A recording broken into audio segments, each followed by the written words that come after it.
వి gold trusted gold buyers మీరు తాకట్టు పెట్టిన బంగారాన్ని విడిపించి ఈ రోజు ఉన్న మార్కెట్ ధరకు కొనబడను 7771077720.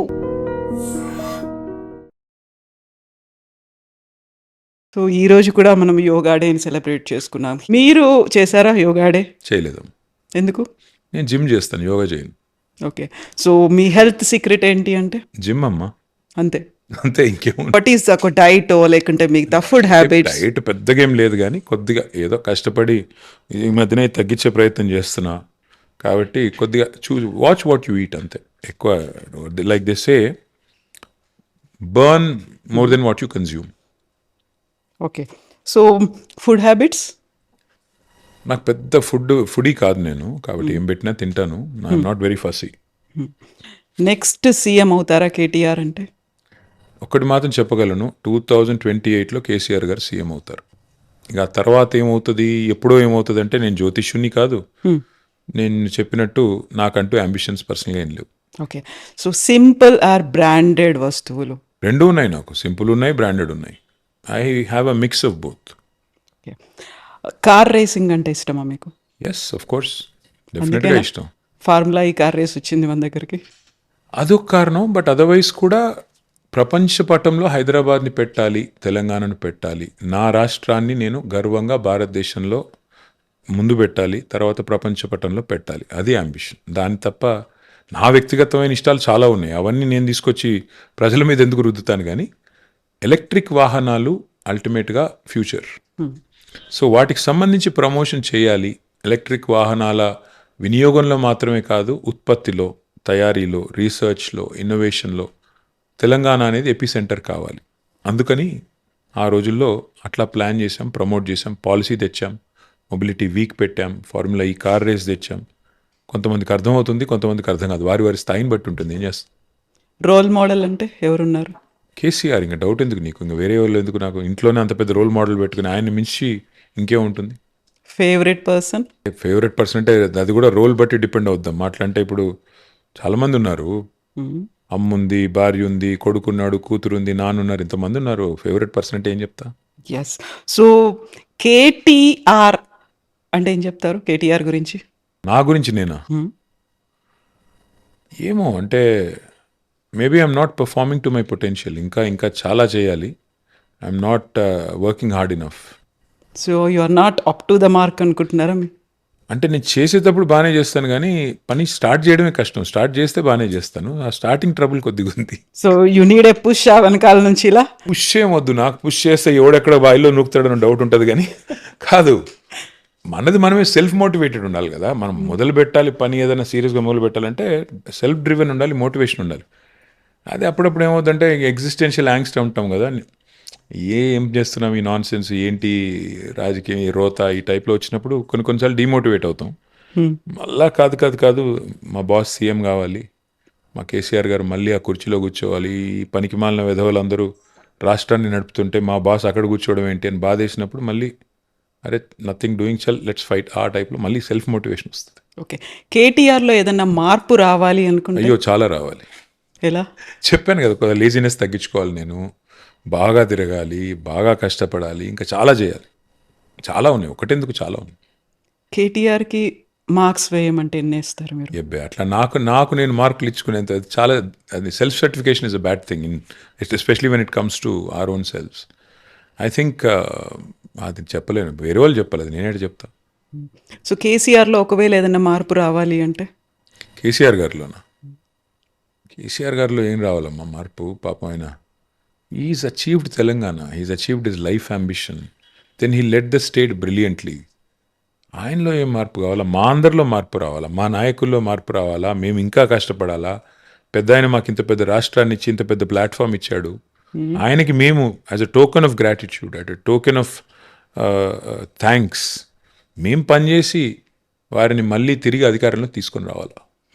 సో కేసీఆర్ కలవరు జనాల్ని, చాలా దూరం ఉంటారు, ప్రజల్నే కాదు యాక్చువల్గా క్యాడర్ను కూడా కలవట్లేదు. ఇవన్నీ నేను 45 ఏళ్ళ నుంచి వింటున్నా. ఎంత నాన్ సెన్స్. కేసీఆర్ గారు కలుస్తానే ఉన్నారు, వివిధ పథకాల రూపంలో ప్రజల్ని ఎవ్రీడే ప్రజల కళ్ళల్లో మెదులుతూనే ఉన్నారు. కేసీఆర్ గారు అంత ఈజీగా ప్రత్యర్థులకు ఒక పట్టాన్ని అర్థం గారు. ఆ ప్రత్యర్థుల్లో మీడియా కూడా ఉంది. దరిద్రం ఏంటంటే మీడియా ఇంకా ఆయనకు ఒక ముద్రేసి, ఆయన అంటే పడని మీడియా, తెలంగాణ అంటే ఇష్టం లేని మీడియా, వాళ్ళు పుట్టించిన కథలు ఇవి. సో కేసీఆర్ ఒకప్పుడు అందరితో ఫ్రీగా మాట్లాడేవాళ్ళు, లేకుంటే కేసీఆర్ లంచ్ పెడుతూ కూడా మీరు ఇది తినండి ఇది తినండి ఇలా అయితే ఇప్పుడు కూడా ఉంటుంది. అదే అట్లాగే ఉన్నారమ్మా. కేసీఆర్ గారు ఏం మారలేదు, మారింది మన దృక్కోణం. ఏమవుతుందంటే మీకు ఒక చిన్న ఉదాహరణ చెప్తాను. ఇప్పుడున్న ముఖ్యమంత్రి గారు 18 గంటలు కష్టపడుతున్నారంట, అందరినీ కలుస్తున్నారంట. మరి ఎందుకు అందరూ బూతులు తిడుతున్నారు ఆయన్ని? అందరినీ కలుస్తున్నారు, మరి ప్రజలు ఎందుకు అంత అసంతృప్తిగా ఉన్నారు? నేనేమంటానంటే ఒక నాయకుడికి షో ఆఫ్ పిఆర్ ఒకటే కాదమ్మా, యాక్చువల్గా హార్ట్ ఉండాలి, హృదయంలో ప్రజల పట్ల ప్రేమ ఉండాలి. అది లేనంత కాలం మిమ్మల్ని కొన్ని రోజులు ఈ మీడియా మేనేజ్మెంట్ విద్యలు, ఈ పబ్లిక్ రిలేషన్స్, ఇవి కొన్ని రోజులు డ్రామా నడుస్తుంది, ఎక్కువ రోజులు నడవదు. సో కేసీఆర్ గారు హృదయాంతరాల్లోంచి తెలంగాణను ప్రేమించారు. తెలంగాణను ప్రేమించడమే కాదు, శ్వాసించారు, స్వప్నించారు, సాధించారు. That is KCR. ఒక మనిషి జీవితానికి అంతకంటే ఎక్కువ అవసరం లేదు. అంత సాధించిన తెలంగాణలో అద్భుతంగా 10 ఏళ్ల పాటు పరిపాలన అందించారు. ఇవాళ ఆయన కొంత రెస్ట్ తీసుకుంటున్నారు, తప్పేంటి? తీసుకొనివ్వండి. 2013లో కేసీఆర్ గారు నాకు ఇంటర్వ్యూ ఇచ్చినప్పుడు he was in tears, yes, ఏడ్చారు, బాధపడ్డారు. అలాంటి మూమెంట్ కేటీఆర్కి ఎప్పుడైనా కొంచెం ఏడ్చినా బాధపడ్డా? చాలాసార్లు ఉన్నాయి, ఎందుకు లేవు? చాలాసార్లు ఉంటాయి. పర్సనల్ లైఫ్లో ఎందుకు ఉండవమ్మా? ఫ్యామిలీని అటాక్ చేసినప్పుడు, పిల్లలని బాడీ షేమింగ్ చేసినప్పుడు, వ్యక్తిగతంగా మరీ దరిద్రమైన చండాలమైన లింకప్లు పెట్టినప్పుడు, ఒకసారి నా కొడుకు అడిగాడు నన్ను, మీ మీద వచ్చే ఈ రూమర్స్ తప్పన్నప్పుడు మీరు ఎందుకు వాటిని ఖండించరు అన్నాడు. ఏం ఖండించాలి, ఎంతకని ఖండించాలి? ఇది ఇట్లా ఇష్టం వచ్చినట్టు మాట్లాడుతున్నారు కదా, ఎందుకు ఖండించరు అన్నాడు. ఏం చెప్పాలి చెప్పు? ఒక్కసారి చెప్తాను, 2 సార్లు చెప్తాను, 3 సార్లు చెప్తాను ఇది నాన్ సెన్స్ అని. ఎన్నిసార్లు చెప్తావు? అవతల 1000 గొంతులతో దాడి చేస్తుంటే ఏం చేస్తావు? సరే కానీ నాన్ సెన్స్ అని చెప్పి వదిలేయాలి. ఇప్పుడు కనీసం అవతల ఏదైనా ప్రూఫో, ఎవిడెన్సో, ఏదైనా చేశాను తప్పండి ఉంటేనేమో మాట్లాడిన అర్థం ఉంది. ఎటు పడితే అటే మాట్లాడతారు, నోటికి ఎంత వస్తే అంత మాట్లాడతారు. ఏం చేయాలి? మీకు ఎప్పుడైనా ఒక ఛాన్స్ అనేది వచ్చింది, దాన్ని ఒకటి జరిగిన దాన్ని వైప్అవుట్ చేయాలి, దాన్ని మార్చాలి అంటే? చాలా ఉన్నాయి, ఒకటెందుకు చాలా చాలా ఉన్నాయి. పొలిటికల్ లైఫా? చాలా ఉన్నాయి, చాలా ఉన్నాయి. అట్లా ఇంకొకటేం చెప్తాం కానీ they are many things which I would do differently if given a chance now. Many things. See, చాలా మంది చెప్తుంటారు I have no regrets in life అని. Everybody has regrets, they hide it. I do have regrets, I will do things differently. నాకు ఇప్పుడు మళ్ళీ తిరిగి టైంలో వెనక్కి వెళ్ళి కొన్ని మార్చుకుంటూ రావాలంటే మార్చుకుంటూ వస్తాను. కానీ ఆ రోజు ఆ నిమిషానికి అది కరెక్ట్ అనిపిస్తుంది మనం చేసింది. Exactly. ముందుకు వచ్చిన తర్వాత వెనక్కి చూస్తే రియర్ వ్యూ మిర్రర్లో అన్ని క్లియర్ కనబడతాయి. కాబట్టి ఆ క్లారిటీ మనకు ఉండాలి. సరే, మనిషి అన్నాక తప్పులు చేస్తాము, పొరపాట్లు చేస్తాము, భవిష్యత్తులో చేయకూడదు అనుకుని నడవాలి. అంతేగాని ఇప్పుడు నేను ఇది చేసేవాడిని అది చేసేవాడిని నేను చెప్తే ఎలా ఇప్పుడు? సో తమిళనాడులో విజయ్ రాజకీయాలు లేకుంటే మార్పు అనేది వచ్చిన తర్వాత, వెస్ట్ బెంగాల్లో కూడా ఒక మార్పు అనేది వచ్చింది. ఆ తర్వాత టార్గెట్ తెలంగాణ అనే దాంట్లో వెళ్తున్నప్పుడు, సో తెలంగాణ టార్గెట్ చేస్తున్నారు, లేకుంటే నెక్స్ట్ తెలంగాణలో మేమే వస్తున్నాము అనేటువంటి ఇవన్నీ ఎవరి విన్నప్పుడు ప్రయత్నం వాళ్ళు చేయాలమ్మా, ఎవరి ప్రయత్నం వాళ్ళు చేయాల్సిందే, తప్పేం లేదు. ఎవరన్నా చేసుకోవచ్చు ప్రయత్నాలు, దానికేముంది. ఇప్పుడు విజయ్ గారిని చూసి ప్రభావితం అయ్యే వాళ్ళు కొంతమంది ఉండొచ్చు, ఇంకొకరిని చూసి ప్రభావితం అయ్యే వాళ్ళు కొంతమంది ఉండొచ్చు, తప్పేం లేదు, చేసుకోవచ్చు, తప్పేముందండి. I don't find fault with anybody trying, nothing wrong. Ultimately ఇప్పుడు ఎవరైనా సరే అల్టిమేట్ ప్రజల మన్ననలు పొందాలి కదా, ప్రజల ప్రేమను పొందాలి. That's not easy. Exactly. So ఇప్పుడు తెలంగాణ మీద ఫోకస్ అనేది బాగా పెరిగింది, పార్టీలు కూడా ఎక్కువ అవుతున్నాయి, అందులో నెక్స్ట్ మేమే వస్తాము అనేది మీరు చెప్తున్నారు. 2034 వరకు నేనే ఉంటున్నాను అని సీఎం రేవంత్ రెడ్డి అంటున్నారు. ఆ తర్వాత బీజేపీ కూడా వెస్ట్ బెంగాల్ తర్వాత పంజాబ్ అండ్ తెలంగాణ అని అంటోంది. ఒక ట్రయాంగిల్ ఫైట్ ఉంటుందా? మా తలరాత రాసేది అల్టిమేట్గా మా సోదరులు, మా సోదరిమణులు, తెలంగాణలో ఉన్నవాళ్ళు, వారికి ఏ రకమైన పరిపాలన కావాలని వారు నిర్ణయించుకోవాలి.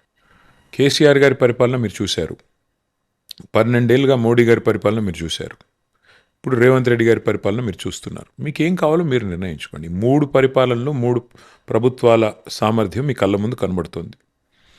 అల్టిమేట్గా ప్రజలు న్యాయ నిర్ణేతలు, నేనేం చెప్తాను అంతకంటే. వాళ్ళు మా తలరాత రాస్తారు, మమ్మల్ని పని చేయమంటే పని చేస్తాం, లేదు పక్కకుండానంటే పక్కకుంటాం. మాకు వాళ్ళు ఏం చెప్తే అది అల్టిమేట్గా అదే శిరోధార్యం. సో, ఈ ఇయర్ మీరు కంప్లీట్ చేసుకున్నారు. ఒక 20 years, 2 decades in public life, ఒక పొలిటికల్ జర్నీ అనేది. సో, ఈ ఒక్కసారి మళ్ళీ వెనక్కి తిరిగి చూసుకుంటే మీరు అక్కడి నుంచి వచ్చేసారు. 2 మంత్స్ లీవ్ కావాలనుకున్నారు. అప్పుడు కుదరదని చెప్పారు. ఈ 20 ఇయర్స్ జర్నీ ఎట్లా అనిపించింది అసలు? బోలెడన్ని హీప్స్ అండ్ బౌండ్స్ అంటారు. అప్స్ అండ్ లోస్ ఇవన్నీ ఉన్నాయి. ఈసీజీ గ్రాఫ్లా ఉండింది అంతే. పైకి కిందికి పైకి కిందికి. కొన్ని ఎలక్షన్లు గెలిచాము, కొన్ని ఓడిపోయాము, కొన్ని విజయాలు సాధించాము, కొన్ని ఎదురు దెబ్బలు తిన్నాము, కొన్ని మంచిగా అనిపించినాయి, కొన్ని మంచిగా అనిపించలేదు. That's life. ఎవరైనా అంతే కదమ్మా. 20 ఏళ్ళు it's a long time. So ఈ 20 ఏళ్ళలో నా కూతురు పుట్టింది మధ్యలో. సో ఇట్లా పర్సనల్ హైస్ చాలా ఉన్నాయి. పర్సనల్ ఎన్నో అద్భుతమైన క్షణాలు ఉన్నాయి, కొన్ని నాట్ సో హ్యాపీ మూమెంట్స్ ఉన్నాయి. That's life. It's a mixed bag కదా కవిత. ఏముంటుంది అందులో? Like everybody I have enjoyed some moments, I did not like some, but that's life. So you have to acknowledge it, respect it and learn from it. ఏ క్షణమైనా అనిపించిందా అరే పాలిటిక్స్‌లోకి రాకుండా ఉంటే కొన్ని బావుండేది? లక్షల సార్లు కొన్ని లక్షల సార్లు అనిపించింది. ఏంటి దరిద్రం అని, ఏంటి బురద, ఏంటి nonsense, why am I here, ఏం చేస్తున్నాం ఇక్కడ, కొన్ని లక్షల సార్లు అనిపించింది. అప్పుడు మళ్ళీ ఇమ్మీడియేట్‌గా ఏం గుర్తొస్తుంది? వాట్ మోటివేట్స్ యూ మళ్ళీ లాస్ట్ 2.5 ఇయర్స్లో కూడా చాలాసార్లు అనిపించింది ఎందుకున్నాం ఇక్కడ అని. కానీ మళ్ళీ అనిపించింది ఇప్పుడు ఓడిపోయాము, ఇప్పుడు నేను తప్పుకుంటే వీడు తప్పించుకున్నాడు, ఓడిపోతే తట్టుకోలేకపోయాడంట. ఒకవేళ వదిలేయాల్సి వస్తే రాజకీయాన్ని, గెలిచిన తర్వాత ఆ టైంలో వదిలేస్తాను. ఇట్లా ఓడిపోయి వదిలేసేటోని కాదు నేను. మళ్ళీ సాధించి చూపెట్టి డెఫినెట్గా మళ్ళీ విజయం సాధించిన తర్వాతే అవసరమైతే వదిలేస్తాను తప్ప నాయకుడిని కష్టాల్లో వదిలేసే మనిషిని కాదు. అట్లాగే రాజకీయాన్ని కూడా ఛాలెంజ్గా తీసుకుని పనిచేసే క్రమంలో ప్రజల గెలుపు, ప్రజల ఆశీర్వాదం మళ్ళీ పొందాలి అని కష్టపడే టైంలో తప్పించుకునే టైప్ నేను కాదు. సో మోటివేషన్ అనేది ఏది ఇస్తుంది మీకు? ఒకటే simple, you have to make sure that Telangana should come back on track. అదొక్కటే single minded focus. And KCR garu అంత కష్టపడి సాధించిన ఈ రాష్ట్రం, ప్రజల దయతో సాధించిన రాష్ట్రం, ఇవాళ పుష్కర కాలం తర్వాత కొంతమంది ముష్కరుల చేతిలో పడింది.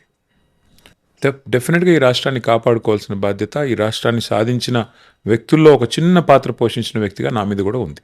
కాబట్టి నా ప్రయత్నం నేను చేస్తాను. సో నెక్స్ట్ టార్గెట్ అంటే మళ్ళీ మీకు 2.5 ఏళ్ళు అయినప్పుడు కూడా నేను స్టార్టింగ్లో చెప్పినట్టుగా పొలిటికల్ హీట్ విపరీతంగా కనిపిస్తోంది. బోల్డ్ అన్ని అప్స్ అండ్ డౌన్స్ ఉన్నాయి, ఆరోపణలు, వీటన్నిటిని దాటుకొని ముందుకు వెళ్ళాలి. మళ్ళీ మీకు ఏదైతే ఒక గోల్ పెట్టుకున్నారో దాన్ని అచీవ్ చేయాలి, ఆ ఎజెండా, ఆ టార్గెట్ అటువైపు వెళ్ళాలి అంటే పని చేసుకుంటూ పోతుంటే టార్గెట్లు ఆటోమేటిక్గా అచీవ్ అవుతాయి. అంటే నేను ఇప్పుడు ఫలానాది టార్గెట్ అని చెప్పను, కానీ ఎస్, తెలంగాణలో తిరిగి మళ్ళీ రాష్ట్రాన్ని పట్టాలెక్కించడమే టార్గెట్. కేసీఆర్ గారు మాత్రమే దానికి సమర్థుడైన నాయకుడు. కేసీఆర్ గారు తిరిగి మళ్ళీ బాధ్యత తీసుకుంటే ఈ రాష్ట్రంలో రైతులు సంతోషంగా ఉంటారు. కేసీఆర్ గారు తిరిగి బాధ్యత తీసుకుంటే ఈ రాష్ట్రంలో పేదవాడు సంతోషంగా ఉంటాడు. కాబట్టి that is the only target. KCR గారు తిరిగి పగ్గాలు చేపట్టాలి. ఈ రాష్ట్రం ఏదైతే ఇంత కష్టపడి ప్రజలు సాధించుకున్నారో ఈ రాష్ట్రం సుభిక్షంగా ఉండాలి. అంతే, అంతకు మించిన టార్గెట్ ఏం లేదు.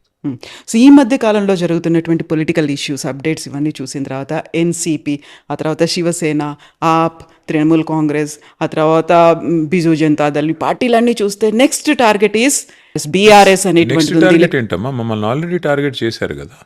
మా 10 మంది ఎమ్మెల్యేలు వేసుకొని పోయారు. ఇప్పుడు నేను అంటున్న బీజేపీ నుంచి కూడా ఒక రీజనల్ పార్టీస్కి ఇంకా ప్లేస్ లే. చూద్దాం. చాలామంది చాలా కలలు కంటుంటారు. అయితే ఏమి, ఇప్పుడు ఎవరి లక్ష్యాలు వాళ్ళవి, ఎవరి ఎజెండాలు వాళ్ళవి, వాళ్ళ పనులు వాళ్ళు చేస్తుంటారు. మా పని మేము చేస్తుంటాం. అల్టిమేట్గా ప్రజల దయ, వాళ్ళకి ఆశీర్వాదం ఇస్తారా, మాకు ఇస్తారా, అసలు ఎవరు కరెక్ట్ ఈ రాష్ట్రానికి ప్రజలు డిసైడ్ చేసుకోవాలి. ప్రజలు మమ్మల్ని వద్దనుకున్నాడు, మమ్మల్ని ఎవరు కాపాడలేడు. ప్రజలు మమ్మల్ని కావాలనుకున్నాడు, వాళ్ళు ఏం చేసినా, ఈ మా ప్రత్యర్థులు ఏం చేసినా చెల్లదు. సో రీజనల్ పార్టీస్ అవసరం ఏముంది అనేటువంటి ఒక మాట వినిపిస్తోంది. నెక్స్ట్ మెల్లిమెల్లిగా వైపౌట్ అయిపోతున్నాయి అని. సింపుల్ మా, నేను అనేది ఏమంటే, ఇవాళ తెలంగాణలో 16 మంది ఎంపీలు ఉన్నారు. 8 మంది కాంగ్రెస్ వాళ్ళు, 8 మంది బీజేపీ వాళ్ళు. ఈ 2.5 సంవత్సరాలలో తెలంగాణకు జరిగిన అన్యాయం మీద ఎన్నడన్నా ఒక్కరోజు మాట్లాడారా? ఉదాహరణకి 2 మన ఇండస్ట్రీస్, పెద్ద ఇండస్ట్రీలు, సెమీ కండక్టర్ ఇండస్ట్రీలు, ఒకటి కేన్స్ అనేది, రెండోది మైక్రాన్ అనేది. మోడీ గారు వాళ్ళ చెయ్యి వడిపెట్టి గుజరాత్ తీసుకెళ్ళిపోయాడు. ఎందుకు? బడి తిన్నోడితే బర్రె తీసుకుని వెళ్ళిపోయినాడు. ఏం చేశారు 8 మంది వీళ్ళు, 8 మంది వాళ్ళు? ఓ చిన్న నగరం లక్నో మనతో పోలిస్తే దానికి మెట్రో ఇస్తారు, మనకి ఇవ్వరు. మన వాళ్ళు ఏం చేస్తున్నారు ఎంపీలు? ఎందుకు ఉండాలి రీజనల్ పార్టీస్ అంటే అదే. ఇప్పుడు ఉదాహరణకు తేజస్వి సూర్య అని ఒక బీజేపీ ఎంపీ తెలంగాణ ఏర్పాటును పాకిస్తాన్ ఏర్పాటుతో పోల్చాడు. అక్కడ ఒక బీఆర్ఎస్ ఎంపీ ఉంటే అవసరమైతే గల్లా పట్టుకుని కొట్టేటోళ్ళు. అంటావా మా తెలంగాణను పాకిస్తాన్తో పోలుస్తావా, ఎవడరా నువ్వు అని. 8 మంది బీజేపీ ఎంపీలు, 8 మంది కాంగ్రెస్ ఎంపీలు ఏం చేస్తున్నారు? ఇవాళ ఒకటి కాదమ్మా, అట్లా 100 ఎగ్జాంపుల్స్ నేను చెప్పగలను. తెలంగాణని ఇష్టం వచ్చినట్టు అవమానిస్తుంటే ఏం చేస్తున్నారు ఈ ఎంపీలు? అందుకే ఎందుకు ఉండాలి బీఆర్ఎస్ లాంటి పార్టీ అంటే, తెలంగాణను ఇందాక నేను చెప్పింది అదే, శ్వాసించింది, స్వప్నించింది, సాధించింది బీఆర్ఎస్. మా డిఎన్ఏ తెలంగాణ, మా జెండా తెలంగాణ, మా ఎజెండా తెలంగాణ, మా నాయకుడి లక్ష్యం తెలంగాణ. అలాంటప్పుడు మాకంటే తెలంగాణని ప్రేమించే వాళ్ళు ఉంటే తప్పకుండా స్వాగతిస్తాం. కానీ ఆ తెలంగాణను మేము ఇంతగా ప్రేమించి ఇంత సాధించిన తెలంగాణని ఇవాళ అవమానిస్తుంటే, అన్యాయం చేస్తుంటే, వివక్ష చేస్తుంటే డెఫినెట్గా బీఆర్ఎస్ లేకపోతే తెలంగాణ లేదు కదమ్మా. ఇప్పుడు కేసీఆర్ గారు లేకపోతే తెలంగాణ ఎక్కడదమ్మా? కేసీఆర్ అనే 3 అక్షరాలు లేకపోతే ఇవాళ తెలంగాణ లేదు. అది వాస్తవం. ఎవరికి ఇష్టం ఉన్నా లేకపోయినా అది వాస్తవం. కాబట్టి కేసీఆర్ బీఆర్ఎస్ వేరు కాదు, తెలంగాణ వేరు కానే కాదు. They are synonymous. అట్లాంటప్పుడు తెలంగాణలో బీఆర్ఎస్ లేని పరిస్థితి, తెలంగాణలో కేసీఆర్ లేని పరిస్థితి ఎట్లా ఉంటుంది? రీజనల్ పార్టీస్ లేని పరిస్థితి ఏముంటుంది? ఇంకోటి జాతీయ పార్టీలు. ఎక్కడ జాతీయ పార్టీలు? ఏం చేశాయి జాతీయ పార్టీలు 2 తెలంగాణకి? మీరు చెప్పండి నాకు. 10 ఏళ్లలో వాళ్ళు చేసింది ఏంటి?